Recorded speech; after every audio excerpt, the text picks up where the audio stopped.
안녕하십니까. 벌써 한 달이 다 됐어요.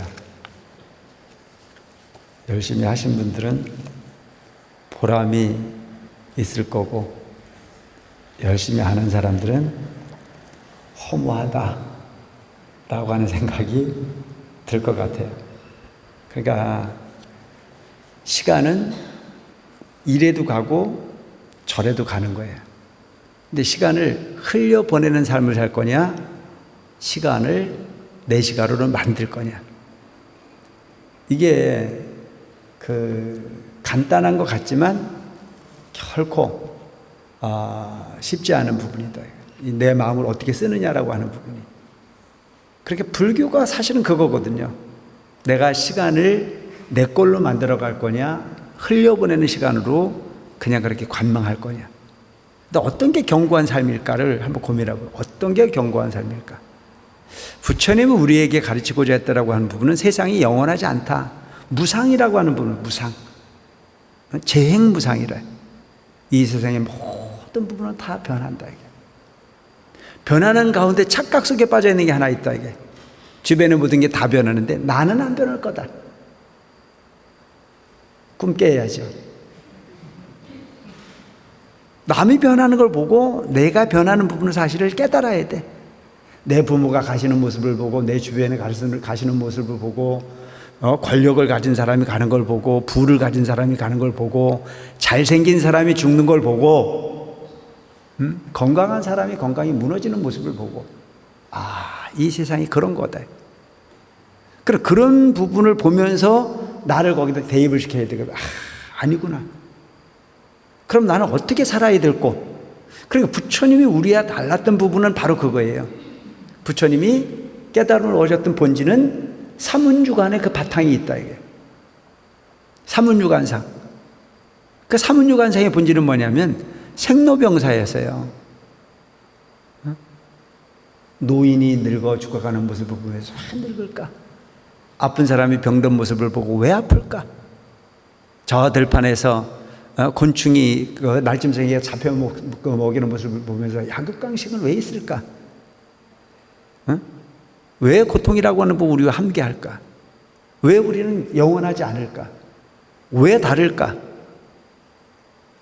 이런 부분의 사고에서부터 출발했던 게 부처님 그 가르침의 시작이에요. 그러니까 그 문제를 해결하기 위한 부분이 바로 불교의 본질이라고 볼 수 있어요. 근데 그런 모든 부분들을 다 부처님께서 평생 깨달음을 얻고 중생을 구제하고 그러면서 마지막 귀결이 딱 된 게 뭐냐 말이에요. 마음이라는 거죠. 자등명, 법등명이라는 게. 스스로를 등불 삼고 법이라고 하는 부분은 항상 그러한 거란 말이죠. 법법자가 뭐예요? 삼수변에 갈 것 짜는 거라. 물이 흐르듯이 그렇게 가는 이치. 거스를 수 없는 거예요. 생자필멸이라 한 번 왔으니까 한 번 가야 되는 건 당연한 거예요. 본인이 노력으로 해서 건강해지기 위해서 열심히 노력을 하지만 그것도 한계가 있어. 뭐 건강하다고 안 죽는 보장이 없잖아요. 언젠간 가야 되는 거죠. 단지 조금 늦출 거냐 아닐 거냐라고 하는 차이가 있을 뿐이지. 반드시 그건 이 세상 우주법계가 만들어지는 부분에 고정불변한 거예요. 변하지 않는 거란 말이죠. 딱 한 가지는 알 수 있어. 뭐 왔으니까 가는 거. 고장난 시계가 몇 번 맞아요? 에? 고장난 시계가 하루에 2번 맞듯이 우리 인생이라는 게 딱 고정되어진 거예요. 그건 누구나 다 알 수 있는 거예요. 그런데 알고 있는데 눈을 감아야. 알고 있는데도 눈을 감는다는 거죠. 혹시나. 그러니까 혹시나 하면 뭐라고요? 역시나죠. 그래서 마음의 수행에 의해 인간은 온갖 번뇌를 일으키는 탐욕, 집착, 차별심을 없애고 본래 티 없는 마음으로 돌아가야 된다. 우리가 생각하는 모든 부분들은 잘났고 못났고는 도토리 키재기로 갈등을 일으키는데 다 분별심이라는 거죠. 다 분별심이에요. 그래서 그 분별심이 일어나는 가운데 속지 않는 부분은 딱 한 가지만 생각하고 살아라고요. 뭐? 무심을 바탕으로 가되 어차피 생각이 일어날 거라면 선을 바탕으로 생각하시기 바랍니다. 아시겠죠? 어차피 생각이 일어날 거라면 착함을, 항상 착함을 생각하면 돼요. 내가 하는 부분이 상대방에게 도움이 될 건지 안 될 건지, 나의 이익을 위해서 상대방은 아플 건지 안 아플 건지, 내가 행동 하나를 하는 부분이 상대방에게 어떤 영향을 줄 건지, 그래서 그게 아파할 거라면 하지 않으려고 마음 쓰는 거. 근데 우선 보면 그 사람이 바보 아니에요? 그죠? 아니, 세속적 흐름에서 보면 우선 바보잖아요. 아닌가? 손해보는 삶이니까. 그런데 그게 약은 거예요. 손해보고 억울해하지 않는 부분의 삶을 살아가시기 바랍니다. 그게 남는 거예요, 그게. 그래서 쏟는 거하고 쏟아주는 것은 차이가 있습니까, 없습니까? 차이가 있죠. 쏟는 거는 어리석은 거예요. 쏟아주는 것은 배려예요. 자식한테도 쏟아주는 부모가 훌륭한 부모예요. 쏟아주는 부모가. 그러니까 쏟아주는 부모는 어리석지를 알아요. 적당한 선에서 쏟아주죠. 그리고 기회를 주지 않아요. 지혜로운 부부는 쏟아줘요. 그래서 쪽박은 깨지 않는다고요. 쪽박을 깨는 게 문제죠. 알고 배려하는 부분이죠. 근데 나중에 그 부분은 속아주는 부분이 인생을 살았을 땐 상대가 반드시 어느 순간에 되면 감동을 합니까, 안 합니까? 감동하죠. 우리 부모님이 꽤 똑똑하신 분인데 그 머리 꼭대기에 올라앉아서 쏘가지고 있으면 그 아이가 철이 나면 반드시 알아요. 아, 우리 부모님은 나를 이렇게 배려하셨다. 부부지간에도 마찬가지죠. 다 알고 있는데도 불구하고 쏘가주면 나누는 순간에는 감동을 해요. 아, 그래, 참 넓은 마음을 가져서 내게 배려를 했구나. 근데 그게 상대방이 알아줘서가 아니고 어부일치를 통해서. 세상은요, 여러분, 상대방을 기억하는 걸 가지고 내가 되는 게 아니에요. 내가 내 마음으로 기억하는 부분으로 미래의 나를 만든다는 사실을 여러분들이 알고 갈 필요가 있습니다. 아시겠죠? 이건 아주 정확한 부분이에요. 그래서 남은 속이 어떻게 괜찮아요? 남 속이는 거는요. 그런데 미안하지만 남은 속일 수 있을지언정 자신은 속일 수 있습니까, 없습니까? 항상 얘기하지만 절대 자신은 못 속여요. 본인을 속일 수 있으면 무슨 짓은 다 해도 돼요. 응? 죽을 때 가져가는 부분은 자기가 자기를 가져가는 거예요. 보증인 같은 거 필요 없어요. 요즘은 우리가 이 중생이 사는 세계 속에서 정인을 가장 중요하게 여기지만요, 영계에 가면 정인은 따로 없어. 여러분들 자신 속에 요즘 말로 블랙박스가 들어앉았다니까. 그걸 뭐라고 부르냐면 따라서 해. 정신. 그게 블랙박스야. 그거 조심하라니까. 근데 이 블랙박스를 떼어놓고 다니기 쉽죠? 블랙박스 떼어놓고 다니면 얼마나 좋아. 그래서 우리가 자동차에 있는 블랙박스는 마음대로 조정할 수 있지만 내 그 마음속에 이렇게 저장되어 있는 블랙박스는 그게 안 돼. 너무 완벽해. 온오프 스위치가 없다니까. 그걸 뭐라고 그러냐면 그 블랙박스에 감겨져 있는 부분을 가지고 우리는 업이라고 하는 거예요. 업이라고. 그래서 그 업의 테이프가 감기고 있다라고 사실을 꼭 기억해야 된다. 그래서 우리가 구성되어 있는 부분은 혼신, 심신, 정신, 이걸 일컬어 우리는 삼신이라고 해요.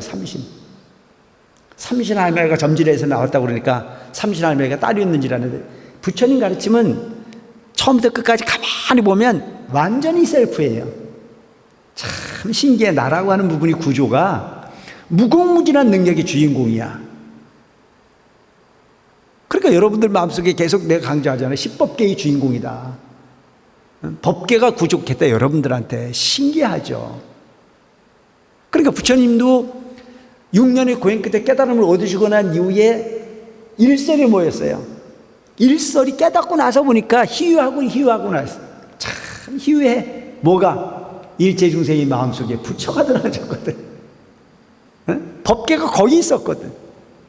그러니까 부처님도 그 깨달음을 얻기 위해서 수많은 고행을 하셨지만 깨닫고 나서 보니까 당신 마음속에 있었던 걸 찾은 거예요. 그래서 불교를 뭐라고 그래요? 깨달음이라 한다는 거죠. 깨달음. 내가 무명 속에 갇혀있던 부분을 깨고 나오니까 내가 세상의 주인이더라. 그러니까 일체 중생이라고 이름 붙여진 모든 부분이 성품을 보니 그 성품 안에 십법계가 구족이 되어 있어. 부처의 씨앗도 들어앉았고, 성문의 씨앗도 있고, 보살의 씨앗도 있고, 영각의 씨앗도 있고, 천상의 씨앗도 있고, 인간의 씨앗도 있고, 축생의 씨앗도 있고, 아수라의 씨앗도 있고,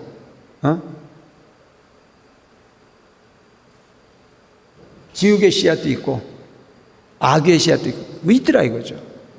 그러니까 이런 모든 부분이 다 뭘로 귀결되어 있느냐? 따라하세요. 마음. 이거 마음 쓰는 길을 찾는 건데, 그 마음이라고 하는 부분이 내 마음대로 안 된단 말이죠. 그래서 그 내 마음대로 나를 만들어내는 부분이 방법을 우리는 불교라고 얘기를 하는 거예요. 남아가고 시비할 일이 아니야. 그러니까 어차피 내가 중생의 근기로 가지고 있을 때 내 마음대로 할 수 있는 부분은 선이라고 하는 부분과 악이라고 하는 부분으로 귀착된다. 그래 항상 착함을 생각해라. 착함을. 염려불망 착각을 생각하면 그 착함을 생각하는 부분이 과정이 수행이란 말입니다. 아시겠죠? 이제 이런 얘기를 하면 또 나한테 뭐라고 따지냐면 그걸 말이라고 합니까? 안 되는데 어쩌란 말입니까? 그건 나도 할 수 없어. 안 되기 때문에 그걸 되는 습관으로 끌어내기 위해서 하는 게 우리가 관세음보살 부르는 거 아니에요. 여기가 뭐 하는 거냐? 그 마음이라고 하는 놈 끄집어내서 그 마음 고치는 거예요. 여기가 사실은. 여기가 뭐 하는 곳이냐? 여러분들이 마음 고치는 대장간이라고. 대장간. 대장간에 가면 어떻게 해야 돼? 쇠를 집어넣고 달구어야 되잖아요. 풍炉에다가 집어넣고 달구어서 시뻘겋게 열을 채워서 그래 두들겨야 원하는 방향대로 다뤄지듯이 나라고 하는 부분이 본래 중생의 근기로 차 있지만 퍽 다양스러운 부분은 내 마음을 고쳐보겠다라고 마음을 낸 것 자체가 얼마나 다양스러우냐. 그러니까 오늘 내가 강의하러 오신 우리 그 원재 스님하고 잠깐 얘기를 했는데 그 원재 스님이 그런 얘기를 하더라고요. 스님 참 신기하죠. 뭐가? 우리 집안은 옛날부터, 본인 집안은 옛날부터 부처님하고 인연이 별로 없었다는 거예요. 그 주로 했던 부분이 뭐 이제 옛날에 우리 조상들이 주로 대했던 게 뭐냐면 뭐 물 떠놓고 빌고 뭐 이런 거 했었잖아요. 그런 부분이 익숙해져 있다. 근데 그걸 너무 오래 하다 보니까 집안에 풍파가 끊이지 않고 우환이 끊이지 않았었다. 근데 하필이면 본인이 고등학교 다닐 때 그렇게 몸이 아프더래요. 뭐 그 친구가 그래도 저 울진 시골에 살았는데 공부를 열심히 해가지고 대구에 와서 대구까지 유학을 왔으니까 공부 잘한 거죠. 근데 몸이 너무 아파가지고 그 고등학교에서 다니는 그 사람이 몸이 얼마나 아팠는지 병원을 가도 안 되고 도저히 안 되더라고요. 근데 하필이면 그때 자기 이웃집에 구인사를 다니는 보살이 하나 있었대요. 연세 높으신 분이. 근데 그분한테 본인이 찾아갔대요. 나 구인사 좀 데려가 달라고. 본인이. 여러분 생각을 해보세요. 요즘 중고등학교 다니는 아이가 부모들이 먼저 가면 부모를 따라서 절에를 갈 수 있는 경우는 많이 있지만 부모들이 아예 안 다니고 아무런 인연이 없어. 전혀 관심도 없어. 근데 본인이 너무 몸이 아프니까 이웃집에 절도 없었어. 그 당시에 그 시골에. 구인사를 다니는 보살이 하나 있는데 그 보살한테 나 좀 구인사 좀 데려갔으면 좋겠다. 그렇게 해서 구인사를 갔다는 거예요. 그러니까 본인은 뭐 그냥 구인사를 가는 인연이 그냥 그렇게 돼서 갔다고 하지만 내가 바라다 볼 때는 구인사를 가는 인연이 그냥 만들어지는 인연들은 아니다. 왜? 그 중고등학교 다니는 그 어린아이가 그걸 어떻게 알겠어요? 인연이 맞닿아지니까 눈에 들어온 거 관심이 들어왔겠죠. 그래서 그때 그 어린 나이에 구인사에 가서 큰 스님 이대중 정스님 계실 때 친견을 하고 그 친견을 하고 난 이후에 시키는 대로 해서 본인이 건강해졌다 이거예요. 이미 중고등학교 다닐 때 그 아이는 부처님 가피를 체험을 한 거예요. 그러고 나니까 세상이 더덥다. 이 부분을 가지고 내가 세속에서 할 게 아니고 큰 스님 말씀대로 한번 살아보겠다라고 하는 걸로 출가를 해서 지금도 참 잘 살아요. 열심히 살고 있거든요. 그런 모습을 보면 이 세상은 우리가 지금 눈 뜨고 살고 있는 부분이 현실 속에 있는 삶이 아니라는 것을 이야기하고 있어요. 과거를 위해서 현재가 있고 현재를 위해서 과거로 이어져가는 부분의 삶을 살고 있는 거다. 좋은 인과를 짓게 되면 그 인과를 통해서 미래가 연출되는 부분이다.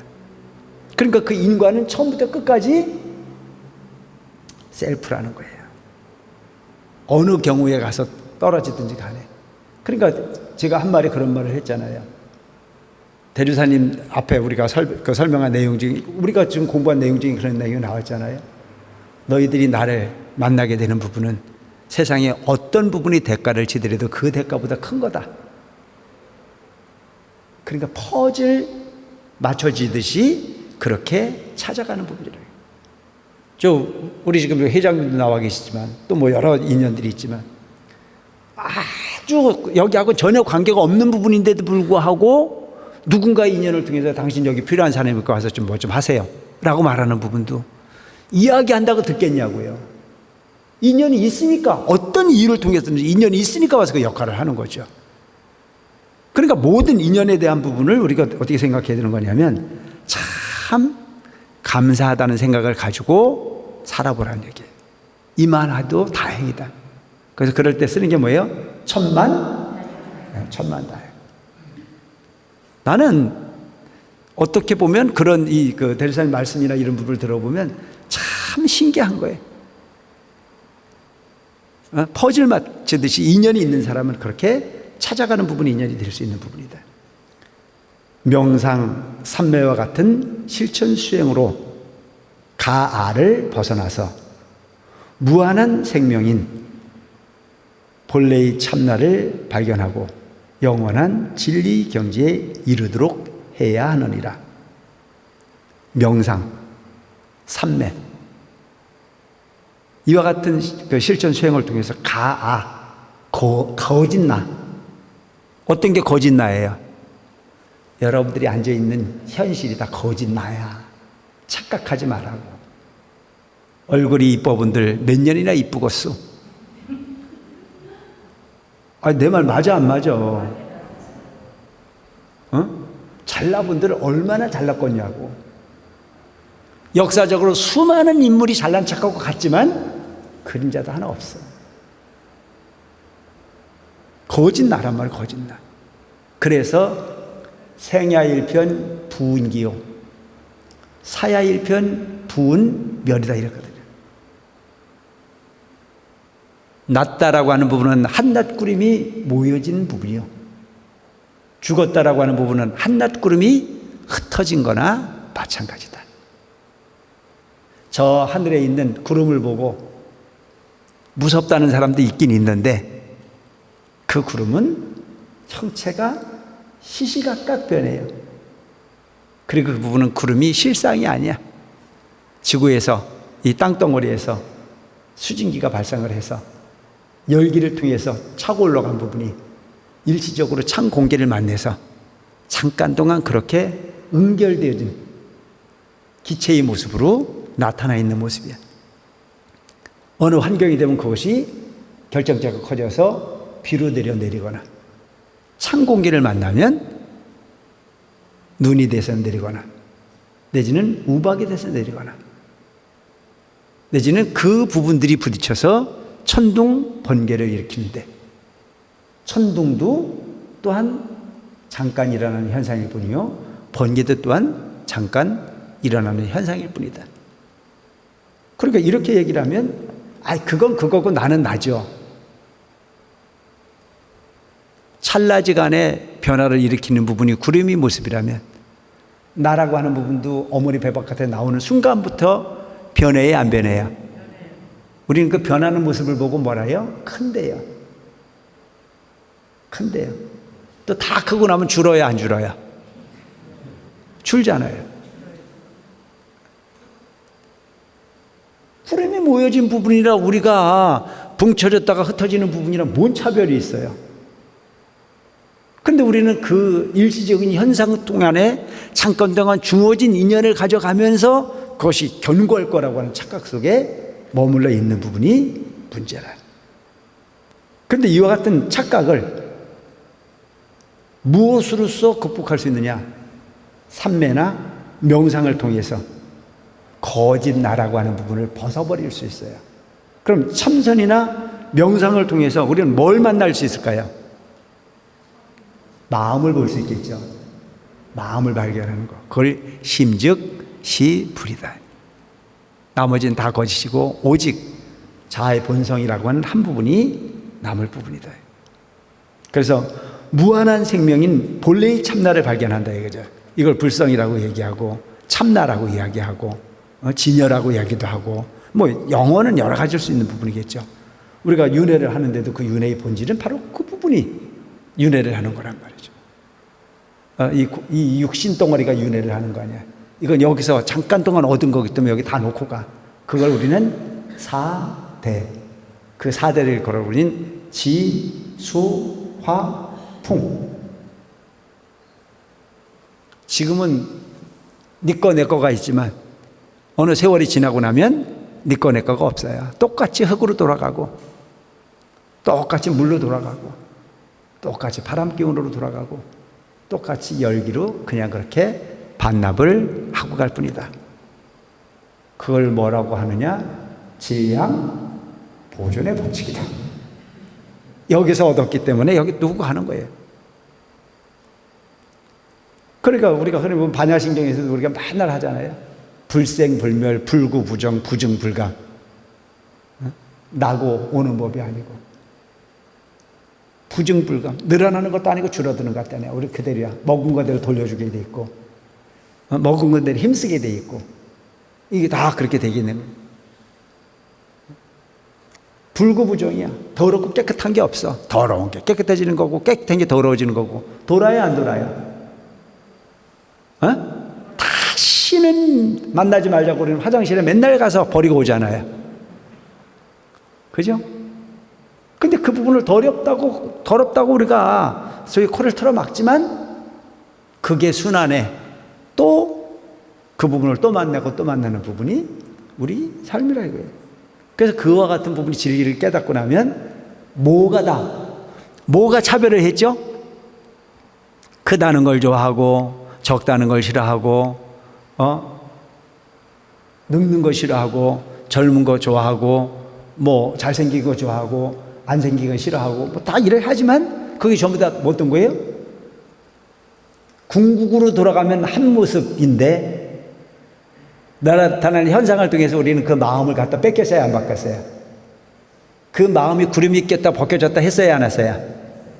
빈덕이 줄긋듯하게 살았잖아요. 그렇게 하다 보면 남는 것은 오직 업이라고 하는 부분밖에 남는 게 없더라. 헛장난 하는 거야, 헛장난. 그럼 이제 이렇게 되면은 인생 별거 아니네. 대강 살고 가야지. 요런 내가 얘기를 하는 게 아니야. 어차피 그렇게 살아질 바에는 좋은 방향으로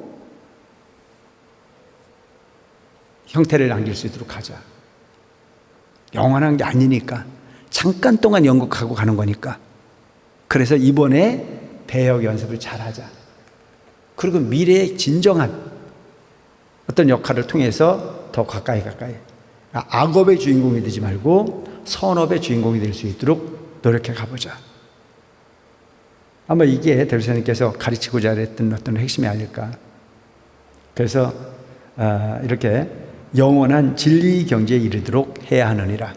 삼매를 우리가 증득해야 되고 명상을 우리가 그거 실행을 해야 되는데, 이 그 명상과 삼매는 그야말로 뭘 이야기를 하냐면은 일심경성이에요. 한 마음으로 내 마음을 비춰보는 거라 이거죠. 한 마음으로 집중하는 거예요. 관세음보살 부르는 것도 사실은 한 마음으로 집중하는 거예요.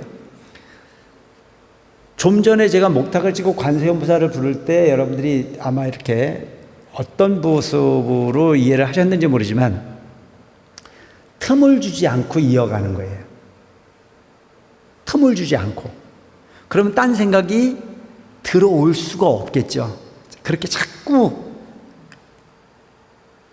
그렇게 해서 죽으라는 얘기가 아니고, 숨을 여유롭게 땡기면 그 순간에 그 순간에 번뇌가 또 들어와요. 그죠? 잘 한번 연구해 보세요. 관세음보살을 내 호흡을 다 뱉어가지고 짧은 시간 동안에 죽지 않을 만큼 받아들이고 또 관세음보살을 반복해 가다 보면 이게 계속 이어가다 보면 한 마음으로 이게 딱 끊어질 수 있는 확률이 좀 높아지는데, 숨 차다고 가다 가시고 하면 횟수는 늘어나는지 몰라도 그 생각이 혼탁해지는 부분은 찰나지간에 혼탁함이 들어온다는 거죠. 그래서 일심의 경계를 놓지 않으려고 애를 쓰는 가운데서 뚝 끊어지는 부분으로. 그래서 본인 마음의 현상을 마야 되는 거예요. 처음에 눈을 감고 관세음보살을 부르다 보면 관세음보살 따로 내 생각 따로 돼야 안 돼요. 이 부르는 관세음보살을 부르는데 마음으로는 갯돈도 타러 가고 친구도 만나러 가고 온갖 생각이 다 들어오잖아요. 근데 그걸 자꾸 버리는 연습을 해야 되거든요. 오직 관세음보살 부르는 부분으로만 자꾸 귀결해서 가다 보면 이것이 명상이나 삼매. 그래서 여기서 보면 일심경성이라 이거죠. 마음 하나를 하나의 대상에 집중을 해서 몰입을 해 들어가는 거예요. 그래서 우리는 내가 부르는 소리를 내 귀로 듣는 부분에 몰입하라는 얘기예요. 내가 관세음보살 소리를 내고 그 부분을 내 귀로 들으려고 자꾸 애를 쓰다 보면 일심칙명이란 말이죠. 칙명연불이 되는 거예요. 나머지는 자꾸 버리려고 했다 보면 다 그렇게 되는 현상들이 가능한 부분이다.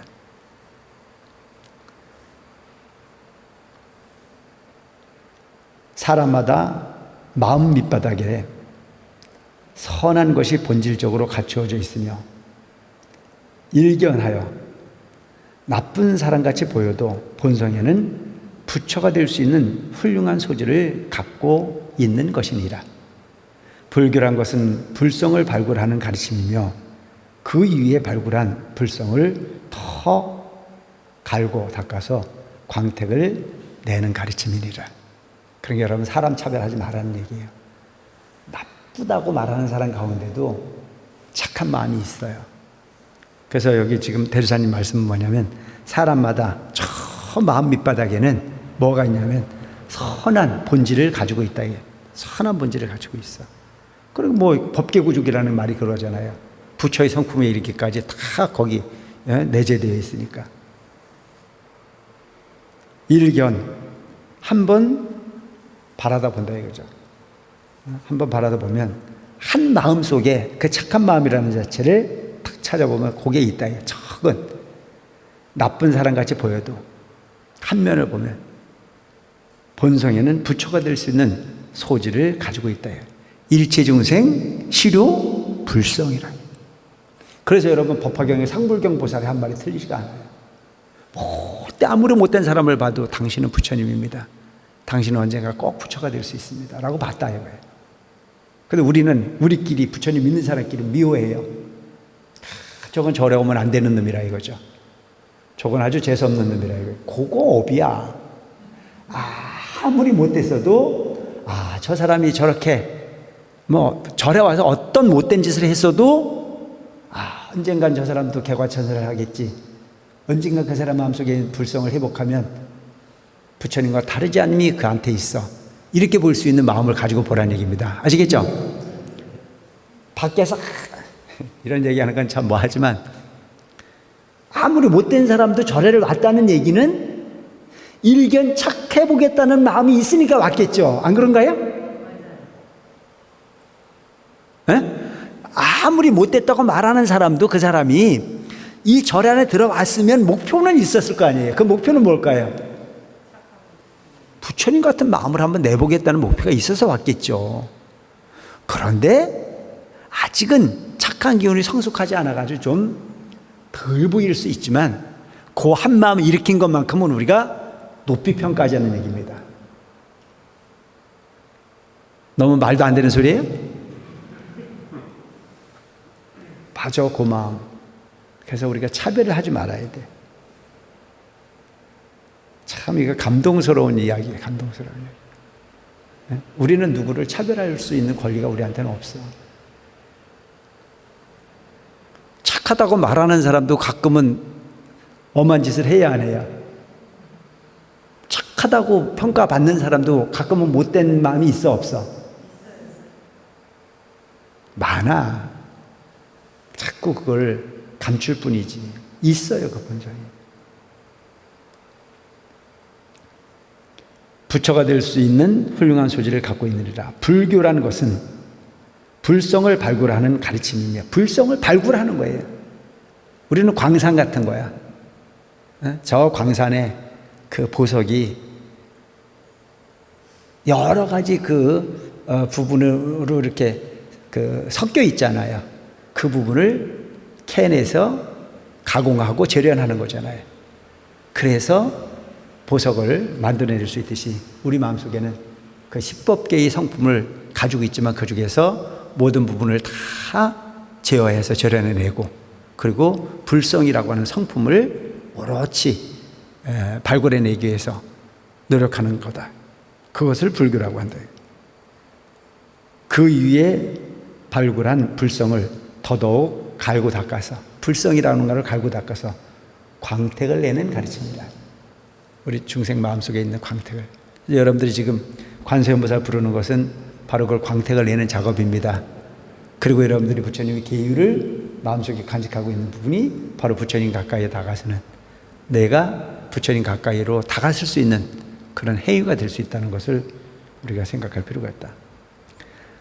사람마다 기중한 불성이 있어도 그것이 번뇌에 가려 있으므로 전미개호가 되지 않는 것이니라. 불성은 다 가지고 있는데 뭐에 가려 있냐? 번뇌에 가려져 있다. 번뇌. 탁한 생각이 나를 감고 있어요. 그러니까 본뇌라고 하는 부분이 궁극이 뭐예요? 본인의 생각이잖아요. 생각은 원래 텅 비어있는 부분인데 쓸데없는 부분으로 나를 자꾸 불러일으키게 하는 쓸데없는 생각이에요. 그래서 108번뇌가 있다고 얘기하는데 찰나지간에 순간적으로 일어날 수 있는 게 108가지예요. 그런데 신기한 것은 그렇게 눈만 감으면 별게 다 일어났던 생각들이 눈 감고 앉아서 자꾸 관세음보살을 부르다 보니까 묘한 부분이 있어. 뭐야? 순간순간 내 마음으로부터 그 번뇌가 열버진다는 걸 느끼게 돼 있어요. 해보세요, 이거.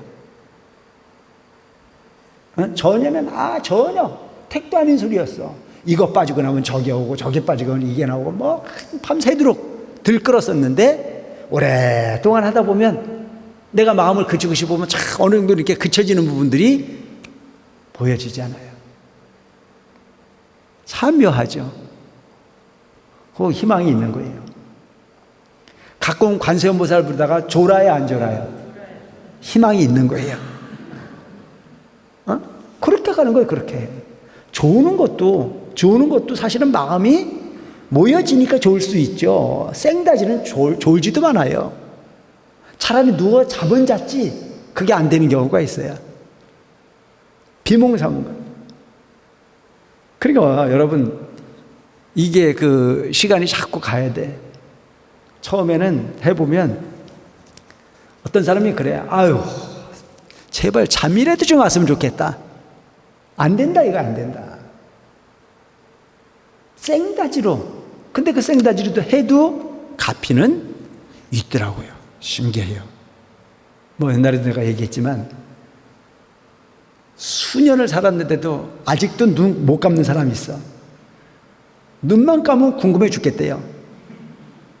그 뭐가 그렇게 궁금한지 몰라. 그러니까 그게 근기가 거기밖에 안 되니까 그럴 수 있는데, 그렇게 해도 안 하는 것보다 낫다. 아니, 앉아서 하는 것만 관세음보살 아니에요. 운전대를 잡고도 자꾸 관세음보살 부르면 다 공부돼요.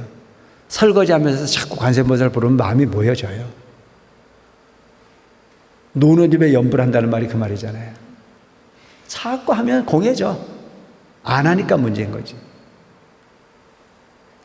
마치 흐린 거울과 같은 것이 모든 범부의 일상 생활 상태이니라. 흐린 거울 같다 이거예요. 때 묻은 거울 같다 이거예요. 생활하는 것 자체가. 근데 그 거울이 맑아지면 있는 그대를 볼 수 있겠죠. 근데 거울이 흐리다 보면 그 흐린 거울로 세상을 보다 보니까 실상이 그대로 안 보여요. 그러니까 그 흐린 거울로 보니까 맨날 싸우는 거 아니에요. 있는 그대로 못 보니까. 상대방의 마음을 정확하게만 헤아리면 싸울 일이 있어요, 없어요? 거의 싸우는 갈등을 일으키는 경우의 다수는 뭐예요? 소통의 부재예요. 거의 오해가. 아니, 어떤 사람이 사는 데 있어서 의도적으로 공동체가 나빠지길 바라는 사람이 어디 있겠어요? 한 가정을 꾸려가는 부분에 있어서 남편이 생각하는 것도 이 가정이 잘 됐으면 좋겠다는 생각을 하는 거고, 아내가 생각하는 부분도 이 가정이 잘 됐으면 생각을 하는 거지, 달리 생각하는 건 아니잖아요. 그런데도 불구하고 그게 서로 그 뜻을 헤아리지 못함으로 인해 가지고 내가 옳고 네가 틀렸다라고 하는 부분으로 갈등을 일으켜주는 거지. 그 속심을 보면 아, 너는 그래서 그랬구나. 나는 이래서 이랬는데. 시간 지나고 나면은 싸울 일에서요, 싸울 일 아니잖아요. 그러니까 서로 웃고 스스로가 부끄러움을 느낄 수밖에 없는 경우들이 너무 많은 게 나타나요. 왜 그런 거냐고요. 번뇌 때문에. 깨끗하지 않은 거울 같은 마음, 흐린 거울과 같기 때문에 범부의 일상 상태가 된다. 마음을 닦고 나면 범부가 아닌 보살이 된다. 행자가 선정을 닦는 것은 마음의 거울을 맑게 하여 오한을 다 여는 데 있느니라.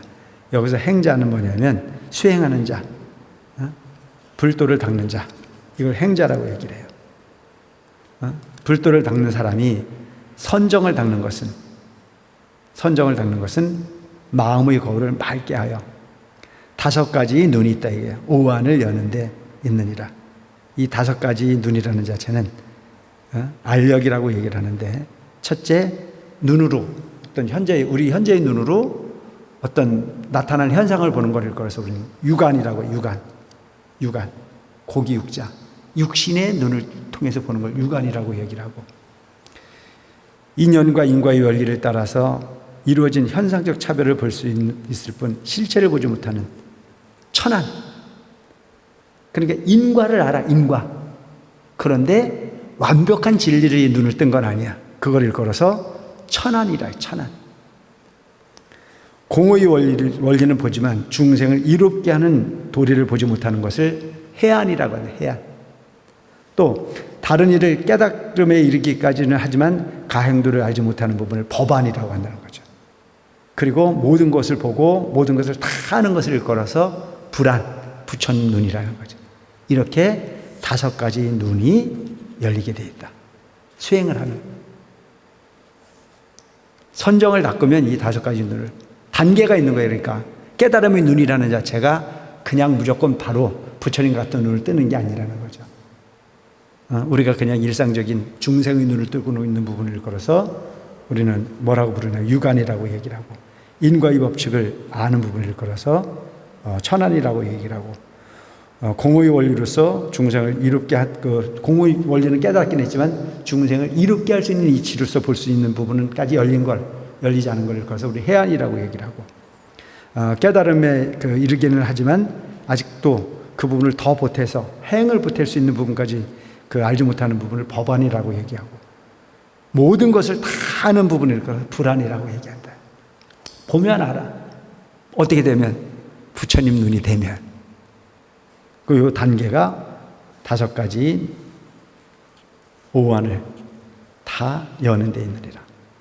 고와 낙이 둘이 아니요 행과 불행이 둘이 아닌 이치를 알아야 하며 순경에 있다고 오만방자할 것이 아니고 불행이 오고 괴로움이 있다고 하여 낭만과 비관할 것이 아니라 순역의 경계에 처하여 용심을 잘 해나가면 삶의 가치가 또한 참되게 얻어질 수 있느니라. 고와 낙이 둘이 아니라는 거죠. 제가 어떨 때 그런 말씀 드렸을 거예요. 불행 속에 행이 있고 행 속에 불행을 함께하게 돼 있다. 영원한 건 없다는 거죠. 고통 속에 희망이 또 있어요.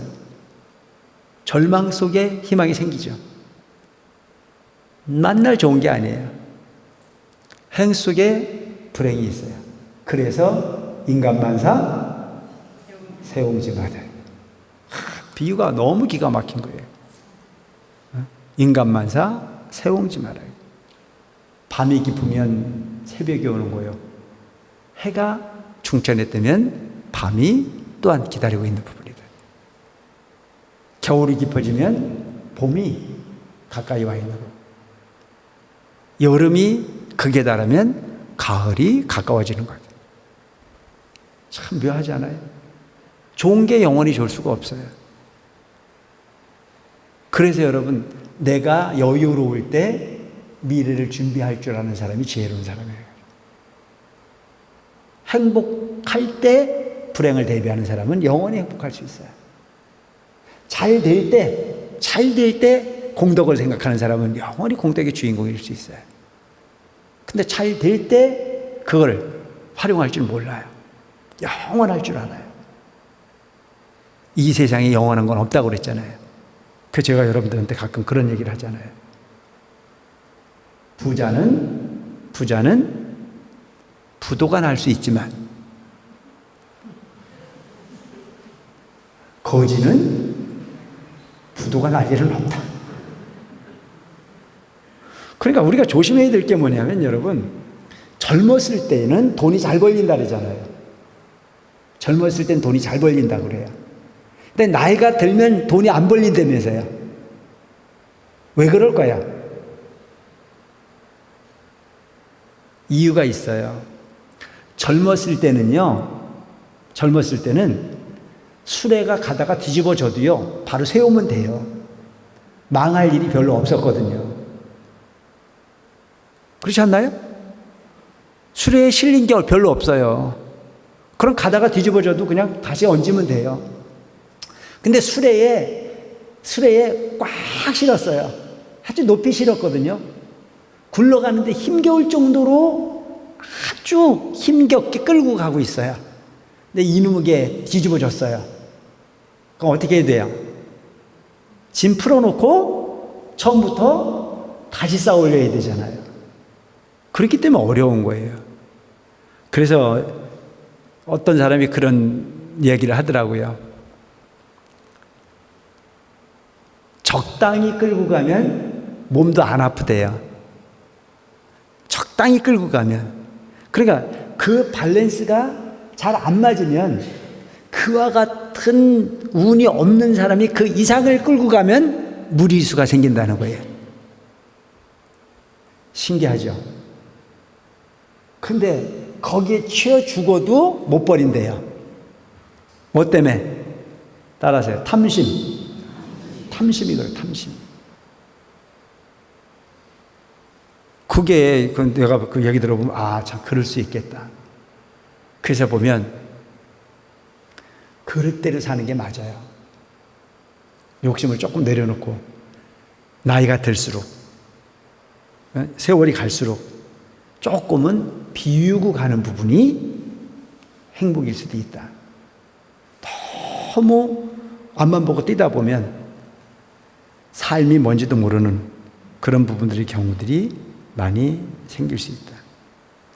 행과 불행이 둘이 아닌 이치를 알아야 하며, 행복과 불행이 둘이 아니야.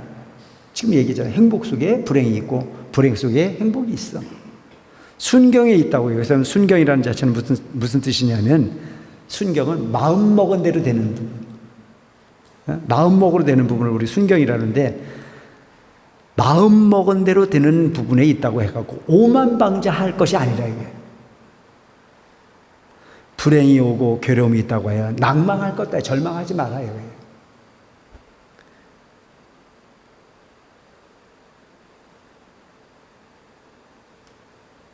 순역의 경계에 처하여 용심을 잘 해나가면 반드시 참된 가치를 이룰 것입니다. 마음가짐 여하에 따라서 삼계가 극락이 될 수도 있고 지옥이 될 수도 있습니다. 욕계, 색계, 무색계에 머물러 사는 부분이, 우리는 지금 욕계에 살고 있잖아요. 욕계에 살고 우리들도 다 뭐가 있느냐, 마음 속에 마음 먹는 거에 따라서 지옥도 되고 극락도 된다. 그러니까 여러분, 나보다 더 부자를 안 봤을 때는 나는 꽤 괜찮은 사람이라고 생각을 하잖아요.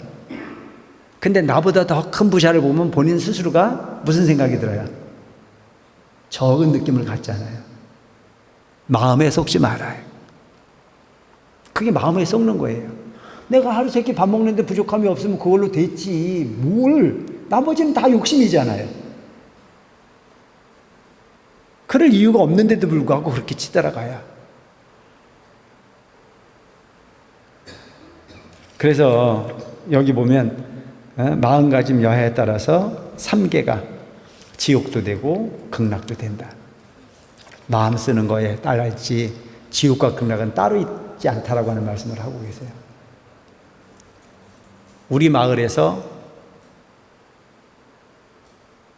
우리 그 아내가 잘 예뻤어요. 근데 서울서 이사 와가지고 2번째가 됐어요. 그러니까 마음이, 차별하는 마음이 있으니까 1등, 2등을 매기는 거죠. 그러니까 그 마음 장난이라, 모든 부분들이 보면 1등이면 어떻고 2등이면 어때요? 아무런 가치가 없는 부분에 우리는 마음을 뺏겨서 하는 부분, 그걸 우리는 뭐라고 그러냐면 마음이 부실한 거단 말이에요. 약한 거란 말이죠. 마음이 약한 게 조금 불쌍한 사람 보고 거기에 뭔가 이렇게 보태려고 하는 마음을 내는 게, 그게 마음이 약한, 그건 오히려 보태주려고 마음을 내는 것은 그건 마음이 강한 거예요. 그게 정답이죠. 불쌍한 걸 보고도 불쌍하다고 느끼지 못하는 게 문제죠. 불쌍한 걸 보고 불쌍하다고 느껴서 불쌍한 걸 도우려고 했으면 그건 마음이 건강한 겁니다. 아시겠죠? 불쌍한 걸 보고도 못 본 척 도망가는 게, 그게 마음이 좀 어리석은 부분이고 들떨어진 거죠.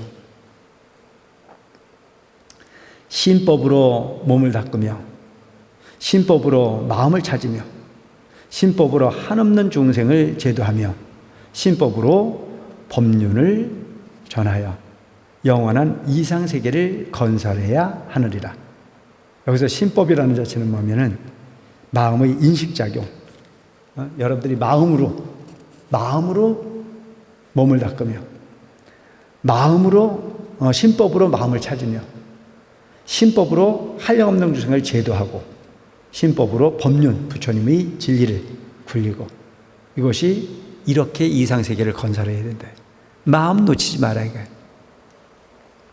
마음이 나쁜 방향으로 향하면 자신뿐만 아니라 인류를 멸망케 하는 것이 되나, 선한 방향으로 향할 수 있게 되면 그것이 세계를 적광토로 만들어가는 원동력이 되느니라. 그러니까 마음은 반드시 2방향 중에 한 방향으로 간다. 나쁜 마음으로 가느냐, 좋은 방향으로 가느냐. 내 한 마음이 나쁜 방향으로 가면 세상이 망가지는 부분의 역할을 하는 거예요. 내 마음이 선한 방향으로 가면 그것이 뭐예요? 적광토를 얘기해요. 적광토. 적광토라는 자체는 깨달은 사람들이 모여 사는 동네가 적광토잖아요. 부처님의 세계가 된다는 거죠. 내 한 마음을 그렇게 우습게 보지 말아야 해요. 그 한 마음이 부처의 세계를 만들 수도 있고, 그야말로 고통의 세계가 만들어질 수도 있는 부분이라. 불행이니 행이니 하는 것은 다 자기 마음이 만들어내는 것이니라. 불행하다고 하면 불행이야. 행복하다고 생각하면 행복한 거예요. 뭐에 따라서? 마음에 따라서. 인간이란 누구나 자기 편에서 모든 것을 보는 마음을 갖고 있느니라. 인간은 모든 부분이 자기 편에서 이기적이야. 자기가 기준점이 되어서 보는 일. 허영심은 헛된 영광을 바라는 마음이며 속임수의 마음이며 꾸며진 정신이리라. 허영심을 내지 마라. 허영심에 이루어진 것은 하나도 진실한 것이 없느니라. 마음이 진실해야 이루어지는 현상이 진실한 부분으로 나타나게 되는 거죠. 허영심으로 나타나는 부분은 이 세상이 견고할 수가 없다. 오늘 여기까지 할게요. 축원하시기 바랍니다.